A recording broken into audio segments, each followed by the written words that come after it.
saludo muy especial a los colegas, las colegas que hacen parte de este panel y por supuesto a todas las personas que están en esta conversación. Yo quiero hablar sobre todo desde la perspectiva de la trayectoria, de lo que hemos hecho en función de articular esfuerzos de gobiernos, pero también esfuerzos de movimientos, de organizaciones, de plataformas alrededor de un concepto, que es el concepto de las economías para la vida. Nosotros le llamamos economías para la vida a ese conjunto de acciones colectivas que suceden en los territorios, por decisión de gobiernos y sobre todo por decisión de organizaciones del territorio, organizaciones de la economía social y solidaria, comunales, campesinas, organizaciones de pueblos indígenas, de pueblos negros, afrodescendientes, raizales, en función de la defensa del planeta por un lado, pero también de la generación de otros modelos de producción que obviamente involucran a las comunidades, que superen el extractivismo y que promuevan esto que estudió hace unos años Sergio Austin, de construir un gobierno de los bienes comunes. En esa perspectiva, lo que hemos hecho en estos años ha sido impulsar ese diálogo. Y yo quiero empezar primero por el diálogo global, el diálogo de los instrumentos. Estamos en un momento interesante donde hay unos instrumentos internacionales para la acción que permitirían poner en el centro esta discusión de las economías para la vida. Rápidamente hay al menos dos resoluciones de las Naciones Unidas para el fomento de la economía social y solidaria, la resolución 77-281, la resolución 79-213 que declaró el 25 como Año Internacional de las Cooperativas.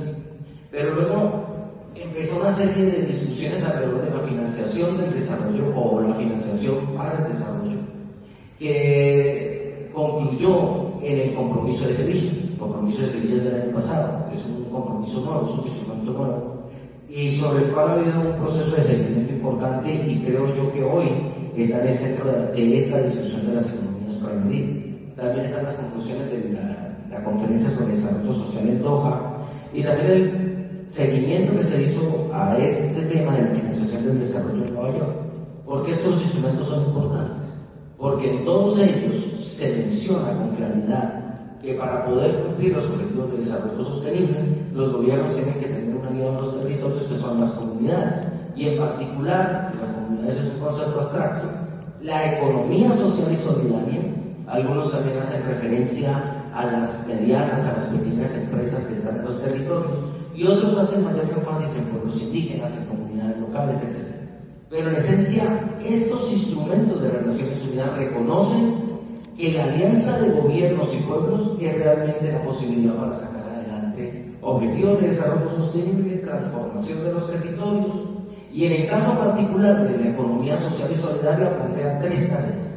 El modelo que permite jalonar la justicia social porque permite un enriquecimiento colectivo, el modelo que permite crear otros niveles de la gobernanza local a través de esas alianzas populares estatales y la protección del planeta, es decir, cumplir con compromisos en materia climática y otros temas.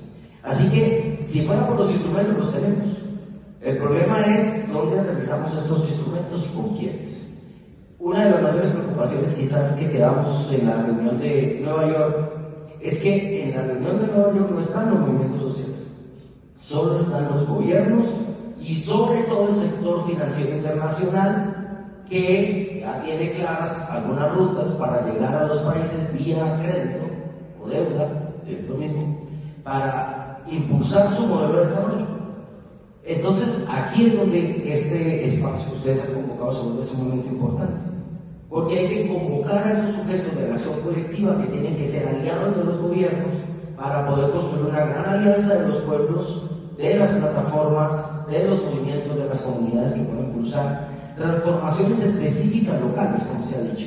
Hemos dicho incluso que es esos modelos de la economía social y solidaria los que podrían implementar en el último kilómetro o la última milla, según la traducción, esas políticas de desarrollo social que se necesitan en las comunidades. ¿De qué estamos hablando? De vías de conexión rural-urbana, de acueductos comunitarios, de sistemas de protección del agua, de sistemas de protección de ecosistemas estratégicos medioambientales.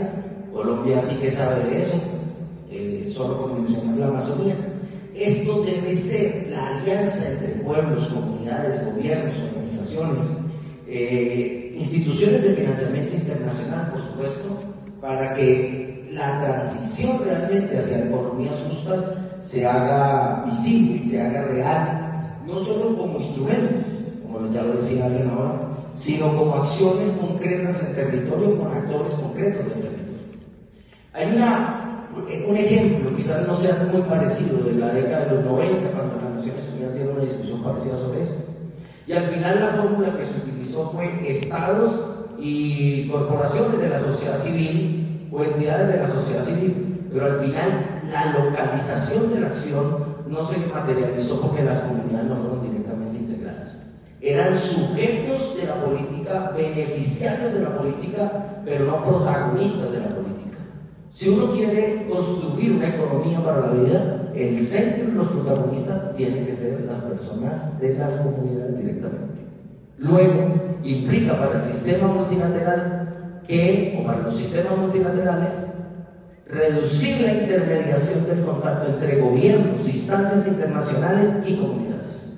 Y esas comunidades, repito, no son entidades en abstracto, son organizaciones, son plataformas. Por eso el centro de la discusión tiene que ser cómo se financia el desarrollo. Si la financiación del desarrollo es deuda, no hay desarrollo. Pero si además no hay reglas para poder resolver los problemas de la deuda de los países menos desarrollados, tampoco hay desarrollo. Si los países más desarrollados no cumplen con las cuotas que se llaman de asistencia oficial para el desarrollo, como hoy sucede, que no solo no la cumplen, sino que se redujo. La asistencia oficial del desarrollo se redujo el año pasado en un 23%. Luego los países desarrollados no están cumpliendo ni siquiera esas cuotas de desarrollo que se comprometieron en el compromiso de Sevilla.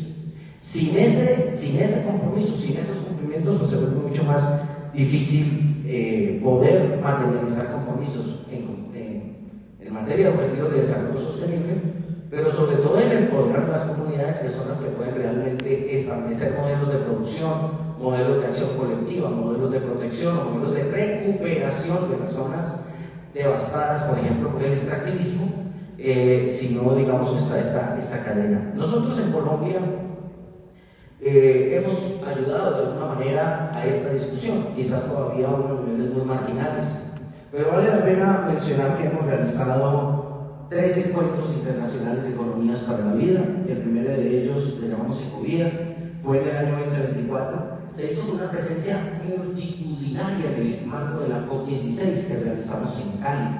Allí se suscribió el Pacto Internacional de Economías para la Vida. Es un documento que con la venia de los organizadores me he permitido traer para entregarles a ustedes. Luego realizamos un proceso de seguimiento internacional con delegados de las plataformas internacionales en Bucaramanga en el año 25. Y aquí en el 26, previo a la conferencia de la reforma agraria que realizamos en Ecovida 2026, o el Encuentro Internacional de Economías para la Vida 2026, en Cartagena, en un municipio cercano llamado Tupac.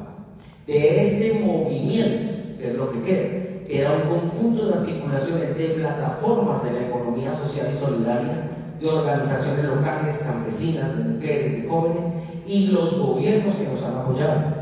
Esa alianza la hemos consolidado a través de 2 instrumentos: un convenio con RIPES, que es la Red Iberoamericana de Promoción de la Economía Social y Solidaria, y una alianza construida con el Fondo Monetario para el Desarrollo de las Ciudades, con los cuales hemos empezado este diálogo que tienen que fundar los actores fundamentales de esto, que son gobiernos locales o gobiernos de las ciudades y organizaciones, plataformas, movimientos de la economía social, solidaria, popular, comunitaria y campesina.